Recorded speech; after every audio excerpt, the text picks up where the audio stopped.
My name is Sarah Gonzalez, and I'm Director of Graduate Programs at the University of Nevada, Las Vegas's William S. Boyd School of Law. So hopefully by this point, you've listened to the other videos and you got a sense of an overview of how legal education works in the United States. You're able to listen more on the different type of degrees offered, and so you've narrowed down which type of degree you're looking at attending, or the third video which talked about how to pick the right program when it comes to choosing which program you're looking at applying for. This particular video will go over the application process for law programs here in the United States. Hopefully by this point you have a list of your 5 to 10 schools that you're looking to apply for, and you want to figure out tips on how to put together the strongest and best application. So when it comes to the application process for law schools, they will vary school to school. Application deadlines will be as early as December, January, or go all the way through, I think the latest application deadline I saw was in July. As an applicant, you want to be able to give yourself some options. And so I really encourage applicants to think early when it comes to the application process. There are elements required as part of the applications that will require preparation. If you need to take some sort of exam, you want to be able to leave yourself time to study for that exam and do well. And so when it comes to legal education, you will see applications due as early as January through July, with many of them due around the February to March cycle. So when it comes to the application process, there are a couple elements that are required. Applications will look at what's called a personal statement. Some sort of application form, whether electronic or a paper form. We'll look at a CV or resume. We'll look at letters of recommendation, and maybe some examination depending on the requirements for that particular school. So when it comes to the application process, the exams that you will want to consider that will require preparation would either be an English proficiency exam, either the TOEFL or IELTS exam. Depending on your country or region, they may be regularly scheduled sessions that you will have to look at your local testing center. Each of the different schools will have different requirements for that exam. And so typically for legal education, schools will be looking for a TOEFL that might be, I've seen as low as the 80 range, but many of them will look for scores around the high 90s to 100. Because legal education uses a higher level of English, it's really in your best interest to be able to keep up with the class and to be able to understand the class, so that when you're sitting in that classroom, you could focus on the content of what's being communicated rather than trying to interpret or understand that particular program. There are some programs available that will offer a partnership with an English program, where if you feel like you want to be able to supplement your LLM degree with some English classes, you do have that option. Here at UNLV, we do have an English language center on campus, and so we do have programs available during the summer before starting the LLM for those that want to ease that transition from their native language to English and just supplement it with a summer program. So summer programs are available throughout the U.S. So check with the schools that you're looking at to check and see what those options are. And so for law schools, they'll typically look at a TOEFL or IELTS exams. For many international candidates coming in, I always get questions on the LSAT exam, which is the law school admissions test. When it comes to LLM admissions, do not take the LSAT exam. It's not required, and it's not offered as often as some of those English exams. If you are applying to a JD program, that is the JD admissions test, so you do want to make sure you take time to study for that test. And meet the requirements not just of the program, but keep in mind that many scholarships for JD programs are based on GPA and LSAT score. So it's in your best interest to do well on the exam. But again, if you're applying for LLM programs, the LSAT is not required. You do not have to take the LSAT test. And so think about that when it comes to the different programs that you're looking at. The second element that I always get questions on are is the mysterious personal statement. Many law schools will require either what they call a statement of interest or a personal statement. With the personal statement, this is really your opportunity to share information that is not already provided in your application. No matter how that school receives an application, whether electronic or paper form, that application is going to tell us what you've taken academically through your transcript. It's going to tell us what you've done professionally through your CV or resume, and with your letters of recommendation, it will share, additional information on those experiences. So when it comes to the personal statement, don't just repeat everything that we're already seeing in your application in regards to what you've been doing. Don't let it read like a CV or resume. What we're looking for are what connects the dots between what you're doing and what's led you to this point that you're applying to this particular LLM program. And so with a personal statement, we are reading it to be able to see if you're a good fit for our particular law school.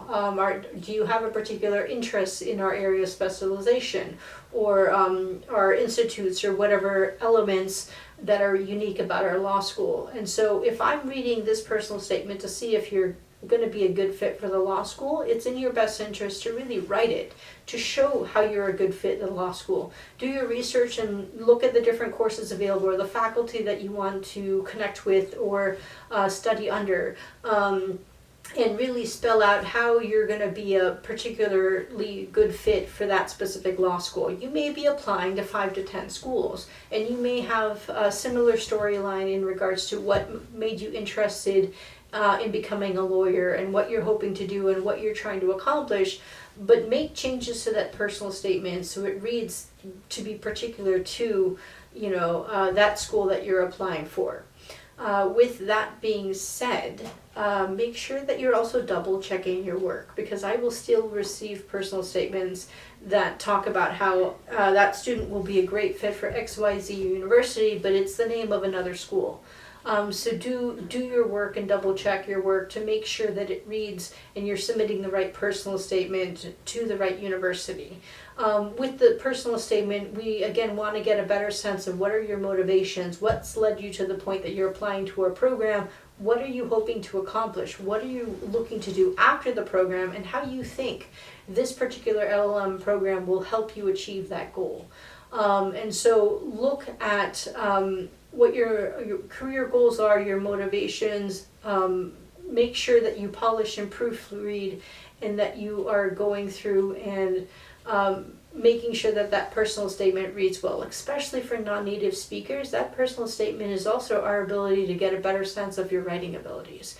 One of the biggest mistakes I see when it comes to personal statements is someone that writes a personal statement that reads more of a law journal. So if there's a lot of notation, super ids, and you're making a lot of references to elements, you're not really talking about yourself and your motivations and your career aspirations. For many applicants, this is usually them trying to show that they're academically qualified by submitting a statement that reads like a journal article about the subject area or the area of interest for that LLM program.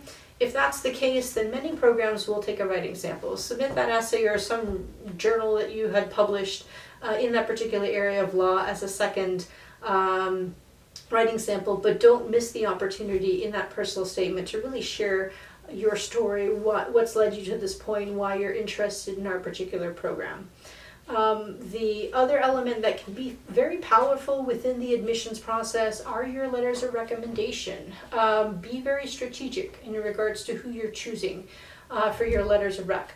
There is no perfect recipe in regards to who should submit recommendations on your behalf.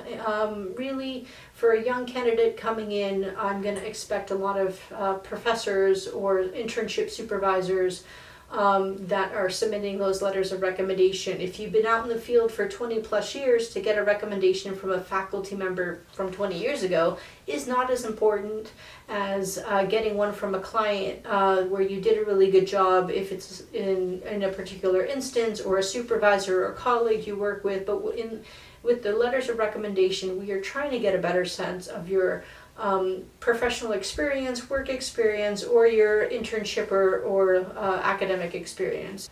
The second suggestion I would make for letters of recommendation is to not just focus on the titles. So for many applicants, they will really want to get the dean of the law school, the director of that organization, someone from a high title to submit that letter of recommendation, but the content of the recommendation is not that impressive. So it may just confirm that you were a student in the program or just confirm that you were an employee for that organization. I really recommend that applicants be focused by the content. Maybe the assistant dean that supervised that thesis, or someone that showed that you were able to problem solve a situation, how you worked in this particular case, or whatever the case may be. The letters of recommendation are a very powerful tool to really give us a sense of how you are within the field and within that environment. You don't have to submit letters of recommendation from the same type. Doesn't have to be all faculty members. Maybe do an internship supervisor and a faculty member. If you're applying to a specialized law program, I say use a recommender from that specialized area of law. If you're applying to intellectual property or environmental law program, to get a faculty member from your LLB in law that taught that same coursework not only shows us how you are in the classroom, but also shows that you're really passionate about that particular area of law.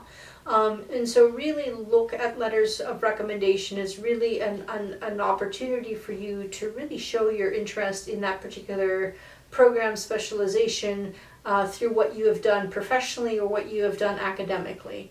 And so don't just focus on titles, really focus the content on content and provide us more information about you and your experience through what the recommenders are saying. When it comes to the application process, most of the applications for LLM programs are run through the Law School Admissions Council, so lsac.org is their website.